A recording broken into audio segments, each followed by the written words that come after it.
السلام علیکم ناظرین، آپ دیکھ رہے ہیں شنواری ٹیسٹ ویڈیو۔ آج میں آپ کے ساتھ ایک ایسے شخص کی کہانی بتا دوں گا کہ وہ بہت خوفزدہ اور عجیب کہانی ہے۔ مجھے وقت پر گاؤں پہنچنے کی جلدی تھی، اس لیے میں دوپہر کو گھر سے نکل گیا تھا۔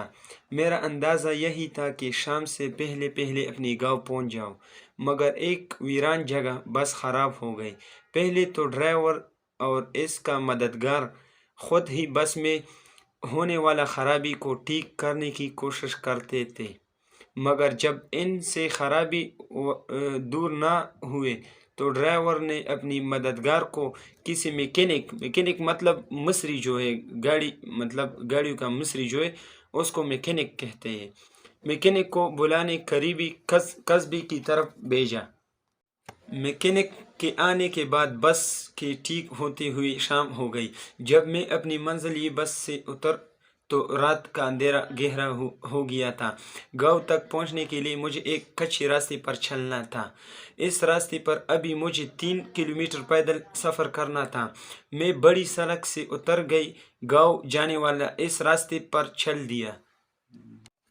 اس وقت آسمان پر چاند تھا، نہ اس کی چاندنی ستاروں کی ٹمٹماتے روشنی نے ماحول کو خوفناک اور اسرار بنا دیا تھا۔ میرا دل زور زور سے دھڑک رہا تھا۔ اس خاموشی نے مجھے اس دل کی دھڑکن صاف سنا دے رہے تھے۔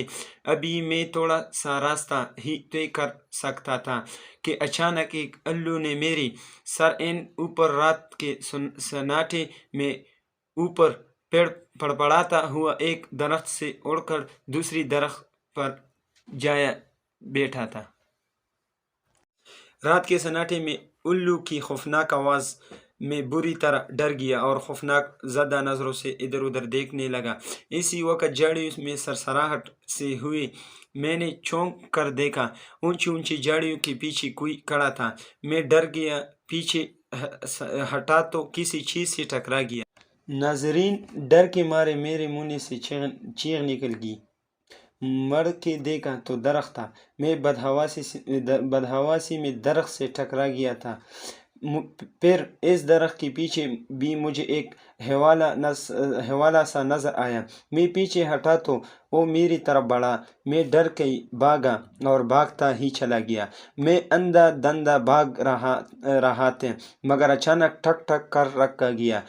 ایک لمبا تنگا بھوت میرا راستہ روک کھڑا تھا۔ میں ڈر کر پیچھے ہٹا تو جھاڑیوں میں سے کسی نے مجھ پکڑنے کی کوشش کی۔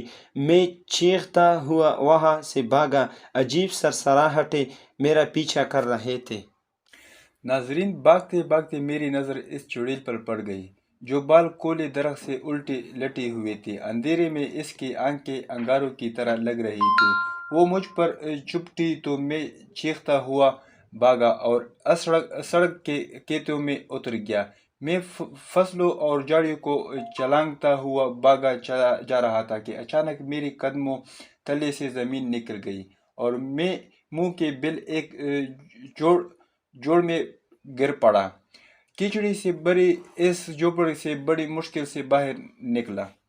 ناظرین، کیچڑ اور مٹی کے لیپ سے اب میں خود بت لگ رہا تھا۔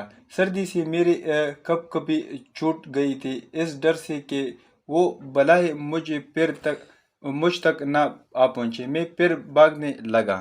ناظرین، میں ایک لمبا چکر کاٹ کر گاؤں کے قریب پہنچا تو یہاں بھی ایک مصیبت پڑی تاکہ میں تھے۔ گاؤں کے کہتے مجھے بھوت سمجھ کر میرے پیچھے پڑ گئی۔ اس نئی مصیبت سے ڈر گئی۔ میں بھاگا تو گھر کا راستہ بھول گیا۔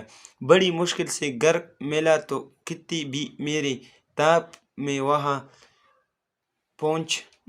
میں نے دونوں ہاتھوں سے دروازہ پیٹ ڈالا۔ کون ہے؟ اندر سے آواز آیا۔ جلدی دروازہ کھولو، میں نے چلا کر کہا۔ میرے چچا زادہ بھائی نے دروازہ کھولا، مگر میری صورت دیکھ کر گھبرا کر پیچھے ہٹا۔ میں جلدی سے اندر داخل ہو گیا کہتے بری طرح بونکتے ہوئے مجھ پر چھوٹ رہے تھے۔ کون ہو تم؟ میں نے چچا زدہ بھائی نے لرزاتی ہوئی آواز میں پوچھا۔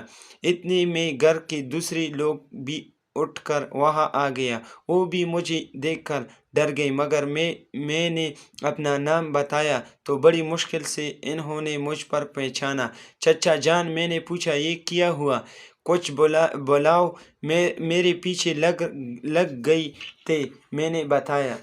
ناظرین سب حیرت سے میرا منہ تلنے لگے۔ میں نے تفصیل سے بتایا تو چچا جان ہنس پڑے اور بولے، وہ بلائے کچھ نہیں تھے، تم اپنے تصورات سے ڈر گئے تھے۔